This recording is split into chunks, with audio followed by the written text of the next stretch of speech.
கண்டுபிடிக்க முடியாதவன் வானத்துல ஏறி வைகுண்டத்தை பார்க்க போனானா.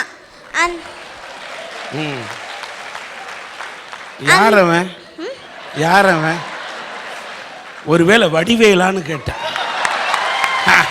சரி சரி. அந்த மாதிரி நாட்டுல பெத்தவங்க கொடுமை பிள்ளைங்களுக்கு தாங்கல, வாத்தியார் கொடுமை பசங்களுக்கு தாங்கல, மாமியார் கொடுமை மருமகளுக்கு தாங்கல, சாமியார் கொடுமை ஜனங்களுக்கு தாங்கல, வயசு பொண்ணுங்க பண்ற கொடுமை வாலிப பசங்களுக்கு தாங்கல. அத வாண்டி நீ சொல்றியா இதுதான் கொடுமையில கொடுமை? பரவாயில்ல.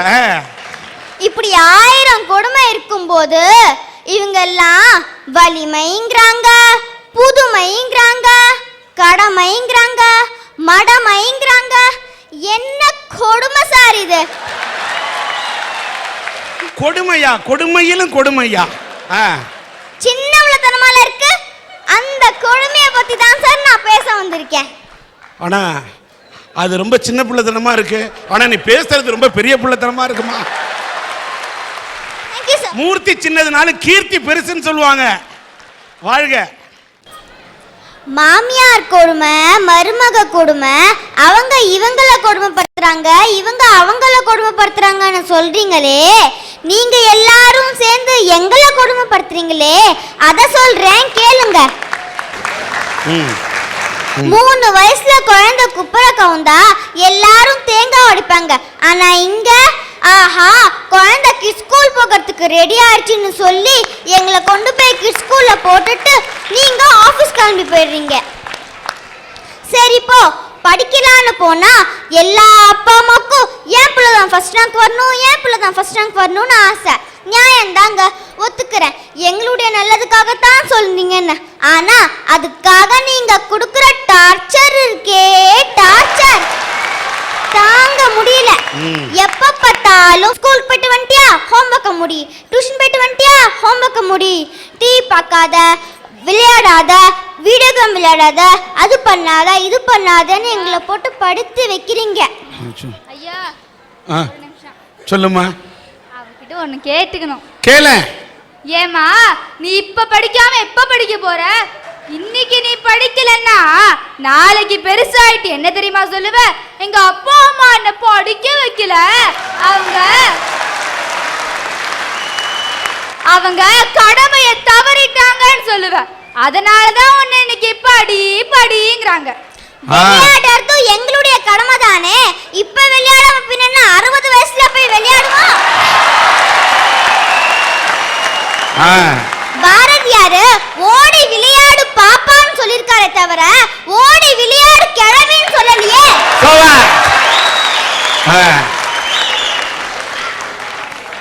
உனக்கு ஸ்கூல்ல விளையாடுறதுக்கு நேரம் தராங்க.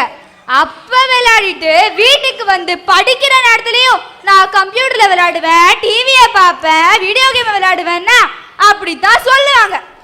நான் படிக்கிற நேரத்துல படிச்சுண்டு விளையாடு நேரத்துல விளையாடுனா இருக்கேன். ஃபர்ஸ்ட் நீ படி, அதுக்கப்புறம் என்ன சொல்ல வரலாம். அந்த பொண்ணு பேச ஆரம்பிச்சா நீ எதுக்கு இந்த புடி பிடிக்கிற? உங்க 2 பேருக்கு என்ன இடையில என்ன பிரச்சனை? அவ எனக்கு முன்னாடி பிறந்துட்டாளே சார், அதானே சார் பிரச்சனை. ஏன் சார் ஒரு கிளாஸ்ல 1-2 பேருக்கு தானே சார் முதல் ரேங்க் போட முடியும்? அத்தனை பேருக்குமா முதல் ரேங்க் போட முடியும்? அப்படி இருக்கும்போது 1-2 மார்க் முன்ன பின்ன ஆனா கூட அதுக்காக அவங்க கேக்குற கேள்வி என்ன தெரியுமா? அவ மட்டும் எப்படி வாங்குறா? அவளுக்கும் உன்னோட வயசு தானே, அவளும் உன்ன மாதிரி தானே படிக்கிறா அப்படிங்கிறீங்க. ஏங்க நாங்க எப்பயாவது உங்க கிட்ட அவங்க அம்மா அவ்வளோ அழகா இருக்காங்க, அவங்க அப்பா இன்ஜினியரு, அவங்க அம்மா டாக்டரு, அவங்க அவ்வளோ பெரிய பங்களால இருக்காங்க, அவங்க கார்ல வராங்க, உங்களுக்கும் அதே வயசு தானே, நீங்க மட்டும் ஏன் இப்படி இருக்கீங்க அப்படின்னு நாங்க எப்பயாவது உங்க கிட்ட கேட்போமா? ஒரு நிமிஷம்.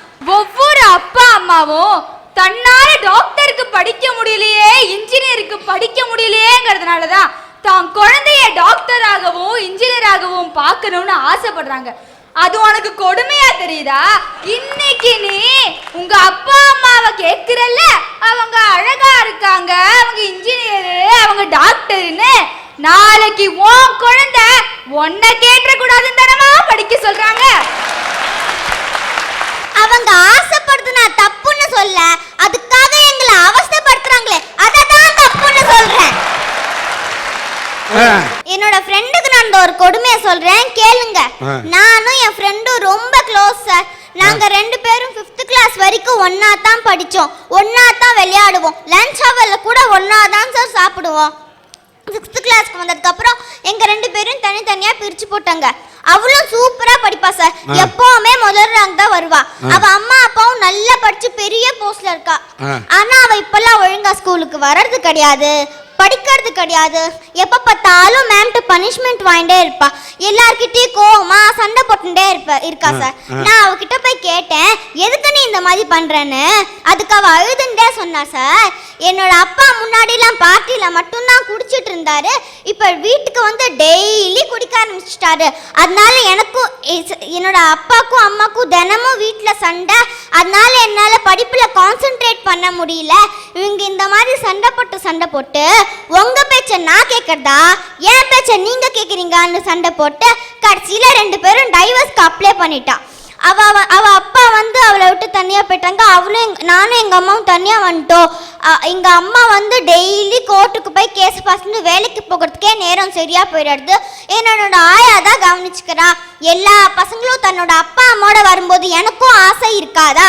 நான் யாருக்காக படிக்கணும், எனக்கு படிப்புல இன்ட்ரெஸ்டே இல்லைன்னு அழுதுண்டே சொன்னா சார். ஏங்க நான் தெரியாம தான் கேட்குறேன், நீங்க எல்லாரும் படிச்சவங்க தானே, உங்களுக்கு உங்க இஷ்டப்படி தான் வாழணும்னா எதுக்குங்க எங்களை பத்தி எங்களை எப்படி கொடுமைப்படுத்துறீங்க? சரியான கேள்வி. வீட்ல அம்மா அப்பாவோட டார்ச்சர் தாங்க முடியாது, ஸ்கூலுக்கு வந்தா அங்க நடக்கிற கொடுமையை சொல்றேன் கேளுங்க. என்னோட மாமா பையன் வந்து பெரிய ஃபேமஸான பப்ளிக் ஸ்கூல்ல படிக்கிறான் சார். அவன் வந்து 1st கிளாஸ்ல இருந்து 9th கிளாஸ் வரைக்கும் அங்க தான் சார் படிச்சான். இப்போ 10th கிளாஸ் படிச்சுட்டு இருக்கான். ஆனா அவன் ஆவரேஜா தாங்க படிப்பான். என்னோட மாமா பையனோட கிளாஸ் வச்சு எங்க மாமாவை கூப்பிட்டு, உங்க பையன் இந்த மாதிரி படிக்கிறான், அவன் 10thல ஃபெயில் ஆயிட்டானா எங்களுடைய பர்சன்டேஜ் குறைஞ்சு போயிடும், அதனால நீங்க உங்க பையனை கொண்டு போய் வேற ஸ்கூல்ல போட்டுக்கோங்க அப்படின்னு சொன்னா சார். ஏன் சார் 1st கிளாஸ்ல இருந்து 9th கிளாஸ் வரைக்கும் அங்க தானே படிச்சான், இப்படி 10th கிளாஸ்ல திடீர்னு டீசி வாங்கிட்டு போக சொன்னா என்ன சார் நியாயம்? இப்போ என்னோட மாமா பையன் தனக்கு பிடிக்காத ஸ்கூல்ல படிச்சுட்டு ஒழுங்கா சிரிக்க மாட்டா, யாரோடய பேச மாட்டேங்கிறான், தன்னோட ரூம்குள்ள அடைஞ்சுட்டே உட்காந்துட்டு இருக்கான். இப்படி 10th கிளாஸ்ல திடீர்னு டீசி வாங்கிட்டு போக சொன்னா என்ன சார் நியாயம்? அப்பவே அவங்க அப்பா சொல்லி இருப்பாங்க, ஏய் 60% வாங்கிட்டு வர, 10th வந்துருச்சு, ஒழுங்கா படி படி படின்னு. அப்பா இவ்வளோ மாதிரி படிக்க முடியாது, டார்ச்சர்னு சொன்னதுனாலதான் அவனுக்கு இப்ப இந்த நிலைமை வந்திருக்கு. அந்த நிலைமை இவளுக்கு வரக்கூடாதுன்னு தான் இவளை இன்னைக்கு படிங்கிறாங்க. சார் எல்லாருக்கும் படிப்பு வராதே, ஏன் படிச்சுதான் முன்னேறணும்னு அவசியம் இல்லையே. படிக்காத ஜிடி நாயுடு உழைச்சு பெரிய ஆளா வரலையா? சபாஷ். சரி இப்போ படிச்சு முடிச்சுட்டு கொஞ்ச நேரம் விளையாடலான்னா எங்க சார் விளையாடுது? இந்த ஃபிளாட் சிஸ்டத்துல எங்க சார் ஓடி ஆடி விளையாட முடியும்? பக்கத்துல வீட்டுல இருக்கிறவங்க ஃப்ரெண்டு வீட்டுக்கு போய் விளையாடலான்னு கூப்பிட்டா அதுக்கு எங்க அம்மா என்ன தெரியுமா சொல்றாங்க, எந்த வீட்டுல எந்த மொஹேந்திர சிங் கோலி இருப்பானோ, மொஹேந்திர சிங் கோலினா நோய்டால பசங்களை கொண்டு போட்டேன் அவன் தான் சார் மொஹேந்திர சிங் கோலி. அவன் எந்த வீட்டுல இருப்பானோ அதனால நீ யார் வீட்டுக்கு போய் விளையாட கூடாதுன்னு சொல்லிட்டா சார். சரி இப்போ பார்க்லயாவது போய் விளையாடலான்னு போனா அங்க லவ்வர்ஸ்னு அவங்க பண்ற டார்ச்சர் தாங்க முடியல. சினிமாவையே மிஞ்சிருவாங்க போல இருக்கு. இத வீட்டுல வந்து சொன்னா நீ எதுக்கு அங்கெல்லாம் போற, அதெல்லாம் பார்த்தா நீயும் கெட்டு போயிடுவ, அந்த பக்கம் இனிமேல் போனேன்னா உன் காலை உடைச்சிருவேன் அப்படின்னு சொல்றாங்க. அதனால எங்களோட விளையாட்டும் போச்சு. அம்மாட்ட எப்படியாவது கெஞ்சி கூத்தாடி ஒரு 1/2 மணி நேரமாவது டிவி பார்க்கறதுக்கு டைம் கேட்டா என்ன தெரியுமா டைம் சொல்லுவாங்க, 8 to 8:30 வரைக்கும் தான் பார்க்கணும்னு. நாங்க என்ன உங்களை மாதிரி சீரியலா பார்க்க போறோம், எங்களுக்கு பிடிச்ச மாதிரி ஏதோ பார்த்துட்டு இருப்போம். அப்ப அங்கேருந்து அப்பா வருவாங்க, சொல்லுவாங்க நியூஸ் வரும் அத போடும்பாங்க. அப்பாவை எப்படியாவது சமாதானப்படுத்தி வச்சுட்டு பார்க்கலான்னா அங்கேருந்து பாட்டி வருவாங்க, சொல்லுவாங்க எனக்கு வந்து சீரியல் பார்க்கணும், முடிவு என்னாச்சுன்னு தெரியல, அத போடும்பாங்க. தலை வெடிச்சிருமே இல்லட்டா. இந்த மாதிரி உன் சேனல் போடுறதா ஏன் சேனல் போடுறதா சண்டை போட்டு போட்டு கேபிள் கனெக்ஷனே புடுங்கி விட்டாங்க. சாபா கட் பண்ணிட்டு அம்மா என்ன பண்ணாங்க? அம்மா பக்கத்து வீட்டு போய் சீரியல் பார்ப்பாங்க, வேற என்ன பண்ணுவாங்க? ஏட்டா என்ன தெரியுமா சொல்லுவாங்க, நேத்தி அரசியா சுட்டா என்னாச்சுன்னு தெரியலன்னு போய் பார்ப்பாங்க. இதை விட பெரிய கொடுமை என்ன தெரியுமா? கொடுமைன்னு கோயிலுக்கு போனா அங்க 2 கொடுமை தலையை விரிச்சு போட்டுக்கிட்டு ஜிங்கு ஜிங்குன்னு ஆடிச்சான். அந்த மாதிரி வீட்டுல அக்காவோட கொடுமை தாங்க முடியலன்னு அரட்டரங்கத்துக்கு வந்தா அங்கேயும் நான் பேசும்போது தலையை விரிச்சு போட்டுக்கிட்டு ஜிங்கு ஜிங்குன்னு கேள்வி பெட்டு ஆடிட்டு இருக்கா சார். அதான் சார் பெரிய கொடுமை. ரொம்ப நன்றி, ரொம்ப மணியா பேசுற. அதே மாதிரி ஸ்ரீமதினாலே மதினா அறிவு, நல்ல மதியோடு நீ நல்லா படிக்கணும், நீ படித்து வாழ்க்கையில் முன்னேறணும். உன்னுடைய இந்த அரட்டை அரங்கம் பார்க்கக்குள்ள இத்தனை பேரையும் நீ சிரிக்க வைத்தாய்.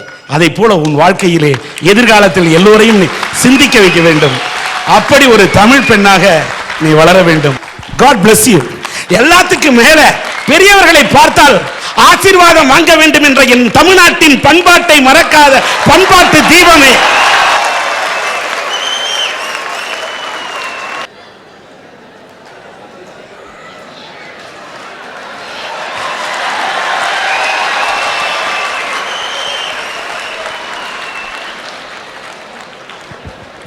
தமிழ்நாட்டிலேருந்து பக்கத்து மாநிலத்தில் தண்ணீர் கேட்ட யாரும் தரமாட்டேங்கிறாங்க. இத்தனை மைல்கள் தாண்டி தலைநகரத்தில் இருந்தாலும் எனக்கு தண்ணீர் கொடுக்க வேண்டும் என்று நினைத்த தமிழ்மகளே வாழ்க, காவிரியாய் நீ வாழ்க. வணக்கம்மா. காந்தி சொல்லிருக்காரு செய் அல்லது செத்து மடின்னு. அத நான் எப்படி தெரியுமா எடுத்துக்கிட்டேன்? நீ கடமையை ஒழுங்கா செய்யறியா இரு, இல்லையா எப்படியோ செத்து ஒழிஞ்சு போ அப்படின்னு நீ எடுத்துக்கிட்ட. நம்ம இளைஞன் என்ன சொல்றான்? செய் அல்லது செத்து மடி. சொல்லிவிட்டார் அல்லவா, காதல் செய், இல்லை என்றால் செத்து மடி. என்னோட கண்ணோட்டத்துல எவையெல்லாம் உடனே செய்ய வேண்டிய கடமைகள்னு பார்த்தா ரொம்ப ஒன்றும் இல்லைங்க, 2-3 தான். இத மட்டும் செஞ்சுட்டா இந்தியாவும் பாதுகாக்கப்படும், நாமும் வரப்போற ஆபத்திலேருந்து தப்பிச்சுக்கலாம். முதல்ல நம்ம சட்டத்தை திருத்தணுங்க, அப்புறம் பொருளாதாரத்தை பெருக்கி வறுமையை ஒழிக்கணும். சட்டத்தை திருத்துறதுல முதல்ல திருத்த வேண்டியது என்ன தெரியுமா? நதிநீர் இணைப்பு திட்டம் தாங்க. ஏங்க, நாம் எல்லாம் இந்தியர்கள், நாம் அனைவரும் ஒற்றுமையா இருக்க வேண்டும், நாம் எல்லாம் சகோதர சகோதரிகள்னு சொல்ற நீங்களே ஒரு மாநிலத்தில் உள்ளவங்க பக்கத்து மாநிலத்துக்கு தண்ணி தர மாட்டேன்றீங்க. நிலம், நீர், நெருப்பு, காற்று, வானம் இதெல்லாம் இந்த உலகத்துல பிறந்த எல்லாருக்கும் பொதுவானது தானே? அப்படி இருக்கும்போது இயற்கை தெய்வம் கொடுத்த நதிய மட்டும் எனக்கு தான் சொந்தம்னு எப்படிங்க சொல்றீங்க? காற்றும் நீரும் வானும் நெருப்பும் பொதுவில் இருக்குது, மனிதன் காலில் பட்ட பூமி மட்டும் விரிந்து கிடக்குது. பிரித்து வைத்து பார்ப்பதெல்லாம் மனித இதயமே, உலகில் பிரிவு மாறி ஒருமை வந்தால் அமைதி நிலவுமே, அமைதி நிலவுமே. எங்க பூமியை பிரிச்சுதான் இன்னைக்கு சண்டையும் கலவரமுமா இருக்கு. நதியையும் பிரிக்கணுமா? அதனால தாங்க சொல்றேன், எந்த கட்சி ஆட்சிக்கு வந்தாலும் காஷ்மீர்ல இருந்து கன்னியாகுமரி வரைக்கும் இருக்கிற எல்லா நதியும் இந்தியர்கள் அனைவருக்கும் சொந்தம்னு சட்டம் கொண்டு வரணுங்க. ஏன்னா சபாஷ், உன்னுடைய உணர்வை மதிக்கிறமா. தலைநகரிலே இருந்து கொண்டு உங்களுக்கு கங்கை பக்கத்தில் இருக்கு, யமுனை பக்கத்தில் இருக்கு, வட இந்தியாவில் இருக்கிறவங்களுக்கெல்லாம் உங்களுக்கெல்லாம் ஆறு இருக்கு, இங்க இருக்கிறவங்களுக்கு ஆறு இருக்கு. அதனால தென்னிந்தியாவில் இருக்கிற எங்களுக்கு தான் காவேரி ஆறு எங்கள்கிட்ட இல்லை, பாலாறு எங்க பக்கத்தில் வந்தா கூட குறுக்க தடுக்கிறாங்க, கிருஷ்ணா ஆறு வரல. அதனால எங்கள்கிட்ட ஒரு ஆறு இருக்கு, அதுதான் கண்ணீர் ஆறு. தமிழ்நாட்டில் இன்னைக்கு விவசாயிகளுடைய நிலை, எங்கள்கிட்ட இருக்கக்கூடிய கண்ணீர் ஆறு. அங்கே தண்ணி இல்லை, கஷ்டப்படுறோம். இன்றைக்கு தமிழன் கஷ்டப்பட்டு கொண்டிருக்கான்.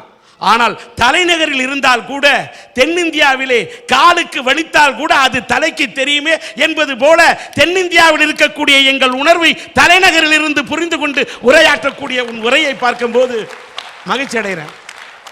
அச்சம் என்பது மடமையடா, அஞ்சாமை திராவிட புடமையடா. ஆறிலும் சாவு, நூறிலும் சாவு, தாயகம் காப்பதே கடமையடா, தாயகம் காப்பதே கடமையடா. அச்சம் என்பது மடமையடா, அஞ்சாமை திராவிட உடமையடா. ஆமா சார். சபாஷ். நீ மாட்டீங்க இந்த காலத்துல ஷக்கல்லக்க பேபி ஷக்கல்லக்க பேபி அப்படின்னு இருக்கிற இந்த காலத்துல அச்சம் என்பது மடமையடா என்று தலைநகரில் நின்று என் தமிழை அச்சமின்றி பறைச்சாற்றக்கூடிய என் தமிழ் மகளே, நீ வாழ்க. ரொம்ப சந்தோஷமா இருக்கு. யார் யாரோ என்னென்னமோ கடமைகளை பத்திலாம் சொன்னாங்க. ஆனா இங்க இருக்கிற மடமையும் கொடுமையும் போக்கிட்டு நம்ம தாய்நாட்டை முன்னேற்றது தான் சார் நம்ம உடனே செய்ய வேண்டிய கடமை. நான் சொல்றது தேசத்தை காக்கிற கடமை. அந்த கடமைய நான் மட்டும் நினைச்சா போதாது சார், இங்க எல்லாரும் நினைச்சாலும் போதாது சார், ஒட்டுமொத்த இந்தியரும் கூடி செய்ய வேண்டிய கடமை சார். இப்ப நம்ம நாட்டு மக்களை காக்க வேண்டிய பொறுப்பை அரசியல்வாதிங்க கிட்டையும், எதிரி நாட்டிலிருந்து நம்ம நாட்டை காக்க வேண்டிய பொறுப்பை ராணுவ வீரர்கிட்டையும் ஒப்படைச்சிருக்கோம். அதுல ராணுவ வீரன் அவனோட கடமையை ஒழுங்கா செஞ்சுட்டு இருக்கான் சார். ஆனா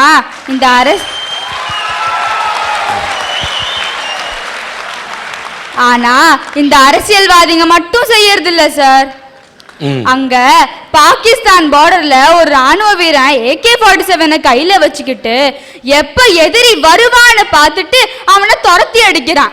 அதே மாதிரி சைனா பார்டர்லயும் சைனாக்காரன் உள்ள வந்த உடனே பீரங்கி முழக்கத்தோட போய் சண்டை போடுறான். அடுத்த நாளே பாராளுமன்றமும் கூடுச்சு.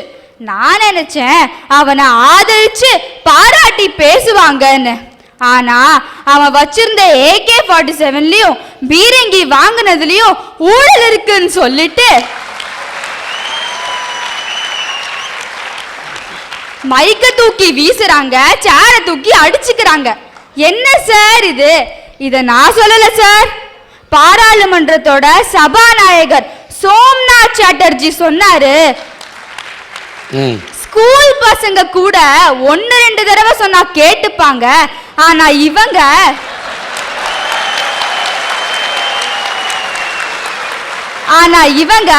அவங்கள விட மோசமா நடக்கிறாங்கன்னு சொல்லிட்டு எழுந்திருச்சு போயிட்டாரு சார்.